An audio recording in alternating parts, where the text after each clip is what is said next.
Welcome back to another Bourbon Santa video. Today is J. Henry Day! It's like hump day, but it's J. Henry Day. So, it took a whole year. I mean, I guess that's how limited special releases come out, once a year. But we finally have the J. Henry 2022 limited edition anniversary blend that is so expertly blended by the one and only Nancy Fraley and Joe Jr. So we're going to get into that. But we're going to do this in a blind flight because I've been stacking bottles for a whole year. So we're going to compare the 2020 limited edition anniversary blend to the 2021 limited edition anniversary blend to the 2022, the brand new limited edition anniversary blend. And just for a control, we're going to throw in an 8-year single barrel J. Henry. This is their Patton Road Reserve. Excuse you, Kitty Cat. They are all in the same proof range. They're all right around 60%. So this will make a nice accent offset. Is this blending really that amazing, or is just their 8-year stuff that good? So that's how we're going to do this. Now, I've got these all blindy arranged. So we're going to be able to go through this. Let's see which one's the best one. See which ones are better than which ones. See what... Because, hype. And I sometimes I hype myself out. That's why when I did my Buffalo Trace ripping us off video, I was so upset. And so many people were confused in the comments why. And it's because I expected Stagg Jr. to be that much better, that much nicer, a more quality product than Buffalo Trace regular. And so I can fall victim to FOMO and the hype machine, and sometimes I hype myself when I'm dealing with a new distillery that I'm falling in love with, and I'm like, oh, this stuff's amazing. So blind tells the truth when hype can lie. So let's do this. We're going to start right here. We're going to run through, run back, and see how these things rank out. So here we go. Now, I got to tell you, having all 4 of these in front of me open, woo, it smells good. Oh, shit. Oh, ooh. So much chocolate and barrel char. A little prickly cactus. Oh, I can smell that it's spicy. It's a spicy meatball. Oh. Cinnamon. Even nutmeg. Like, it's like a Christmas cookie. Lots of vanilla. Some confectioner's sugar. And like a little hint of honey. I'm going to nose through all of them. Oh, okay, this is different. Oh, caramel. Molasses.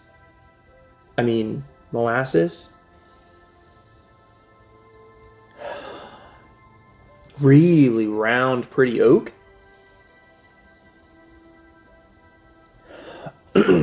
A little bit of a melony fruit kind of note. Almost cantaloupe. Not quite, but in that vein.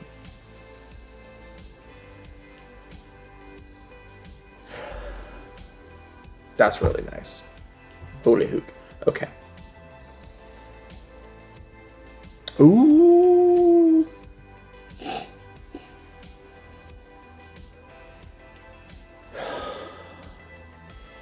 Oh, man. There's so much going on there.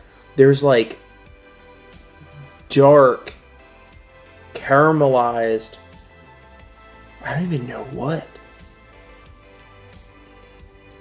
It's like a caramel bark. You know, like when you make a sheet of it. Vanilla.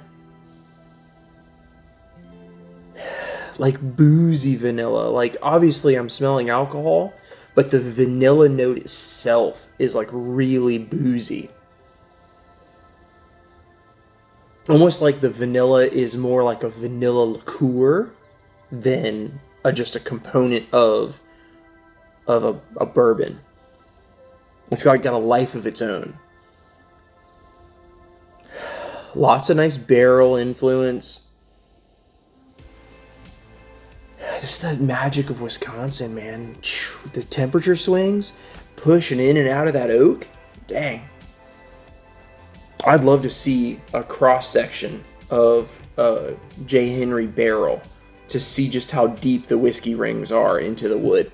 That would be really fun to look at. There's something candied there too.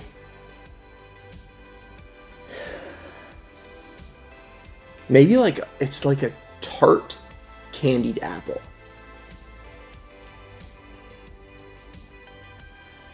Okay, let's keep going. Let's keep going.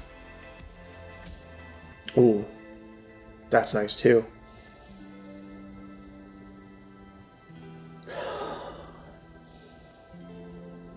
It's close to this. Not quite as spicy, not quite as big, but closer to this profile. Loads of vanilla. Okay. Let's taste. This one is a little sharper than either of these two. Other than either of these three, actually. It's a little more, I don't know if it's rye forward, but there's a spicy note that's forward on this one. Let's taste it. Oh yeah, that's spicy. Big, nice rye. Now these are all 4 grain, so I can feel the wheat in the back of my throat like I sometimes can do.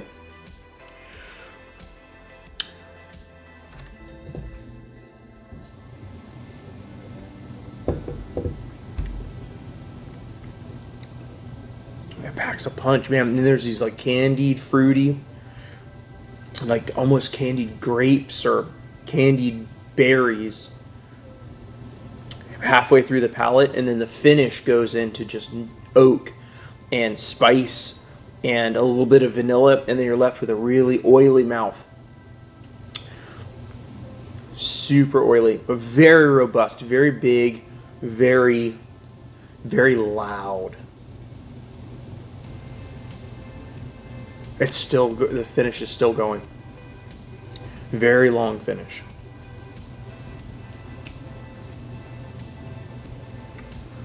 Okay, let's move on.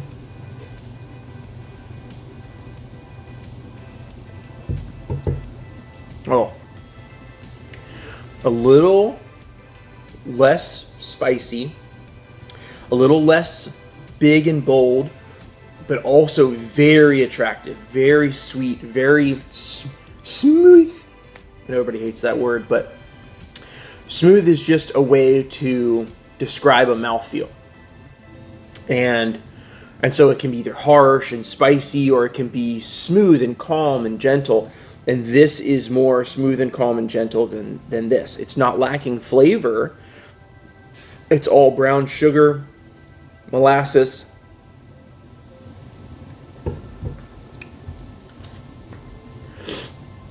cinnamon, a sugary note, shorter finish. It doesn't have as much on the back end from mid palate back. It doesn't have quite as much as this did. Okay, let's keep going.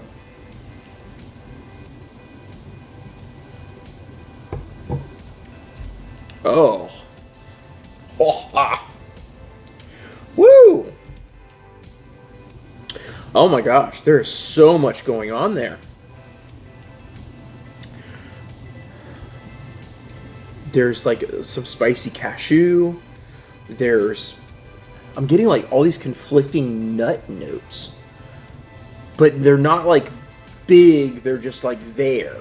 They're not like huge Booker's nut notes, but they're like accent nutty notes, like spicy cashew, like a walnut,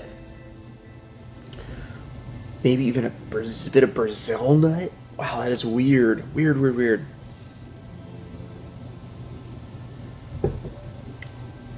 Oh, second. I don't know if that was my second or third sip. The spiciness is what's sticking out to me. You know, like jalapeno spicy. I love when I find that in a whiskey. It's such a weird note. I don't know where it's coming from, but every now and then I come across a whiskey that gives me like a spicy jalapeno pepper or jalapeno juice kind of a note. And I always find that so interesting on a whiskey. It just draws me in. Leather, maybe even tobacco. I get a little tobacco leaf.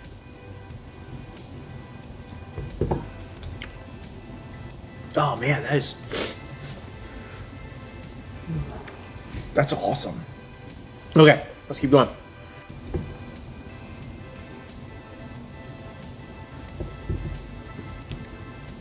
Oh my gosh. That one's a ride right there. Oh my god. It's really interesting how close these are to each other. This one is gorgeous. Beautiful. This one has just a little something extra. This is, man, a candied pears. Kind of that spicy cashew note. Less of the jalapeno though, less of the spice of that like heat spiciness. Man, those two are really close. Okay. I'm going to take a second and drink a little bit of water, and then I'm going to go through the other way. But for you, it's going to be... I'm back. Now, I took a little break. These are all very high proof, 60%-ish territory. Drink a little water, and now I'm going to go back through the other way tasting them, and then come to my final decisions. Let's go.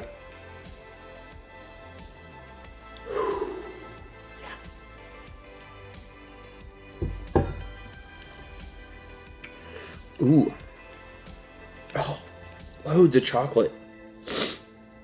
Wow. Oh, man.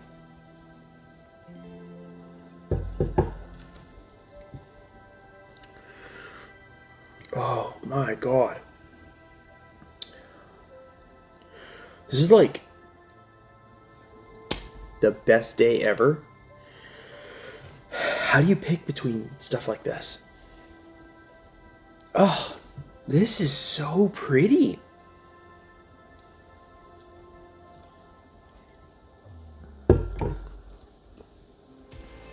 But more mild. The flavor profile is more streamlined. I guess that's the best way to say it. It doesn't have as many additional notes as these two. These two have really interesting accent notes that just build on the experience. So you got bourbon, and then you've got, yikes, these are amazing.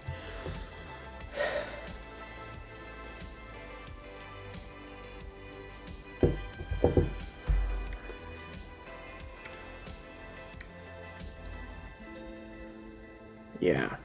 Wow. All right. I'm ready. I'm ready to do this. I'm ready to pick. I've got it figured out. I don't need to do anything else. Okay, last place is going to be this one.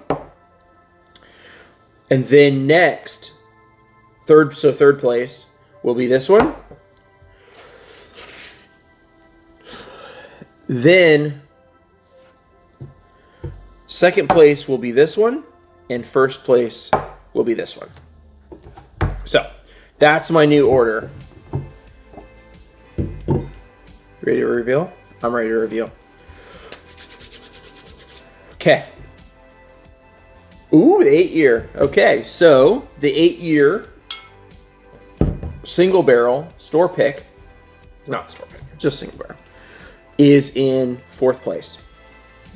So that means dog hair. What the hell? It's just floating around in here. Don't listen. I have a German Shepherd. I always wanted a German Shepherd. Always wanted one my whole life. I knew they shed. Okay, I knew that they shed. But if I knew just how much they shed, I would have never gotten a German Shepherd. God dang it. It's the worst. Okay. 3rd place. 2020. 2020. So, 2020, this one's new to me. I was able to get this bad boy through a really great friend in Wisconsin, Mr. Kevin Teber. He helped me get that, and I'd never had it until now. And, well, until now, time period-wise. I tasted these the other day in preparation for this. I took a little sip. I couldn't resist. I poured 100 mLs out of each of these bottles to save for forever. So that next year, when the new one comes out, I don't have to save a whole bottle to do this kind of a blind flight. I have 100 mL sitting in the cabinet behind me that I'm going to save for future comparisons. So that I wanted to get them down out of the shoulder so that this would be a really, really good example of these whiskeys with some air in them. But I couldn't resist having a little taste. So I had my first taste of this just a couple days ago, and it's really great. I don't think it lives up to the 2020, which was my 2021 was my whiskey of the year. So let's see where second place is. So I know my whiskey of the year is over here somewhere, and the new one has to be over here somewhere. So 2021 is in second place. Holy smoke. So that's my whiskey of the year last year, and it got second place, which means that the brand new 2022 is my favorite out of these 4 blind. Wow, that's amazing how that lined up. 2020, 21, 22 in order. I would say that this one is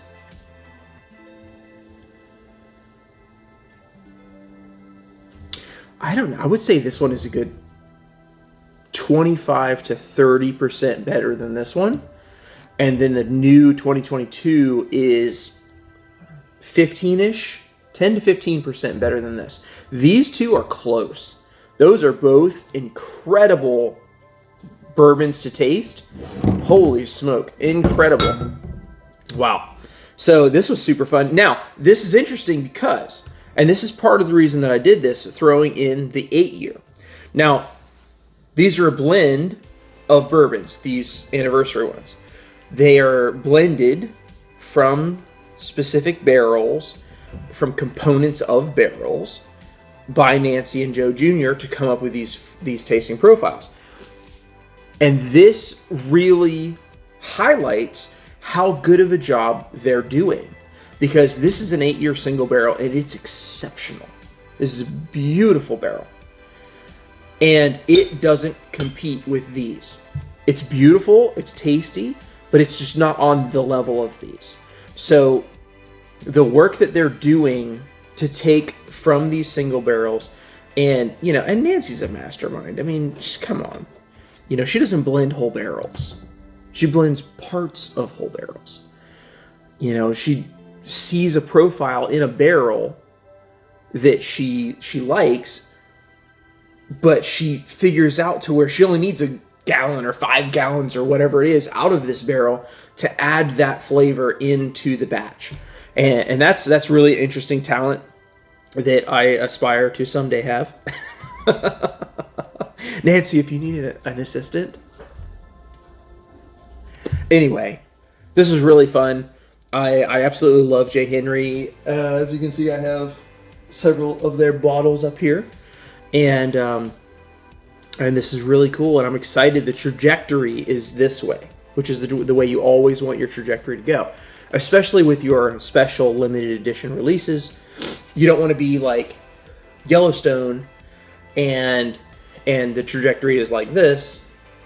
And you want your limited edition to really be getting better and better each year.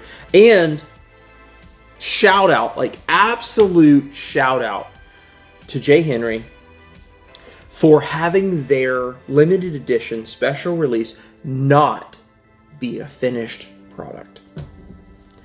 Because you don't finish absolute. Let me get out my stutter that I don't have. You don't finish the absolute best products you have. If you have a superior product, you don't finish it, because the finishing hides components of your product and puts in the finish that is going to cover up for deficiencies. So absolute shout out to J. Henry for doing that and putting out an unfinished limited edition that's an absolute effing banger. Now, I had to have a good friend of mine from Wisconsin go stand in line on Black Friday, sit in line, technically, on Black Friday and get bottles for me. Thank you so much. You know who you are. And thank you to Joe Jr. and Nancy for putting out an amazing product. Until next time, I hope you guys have a great day. Welcome back to another Bourbon Santa video. Today is J. Henry Day! It's like hump day, but it's J. Henry Day.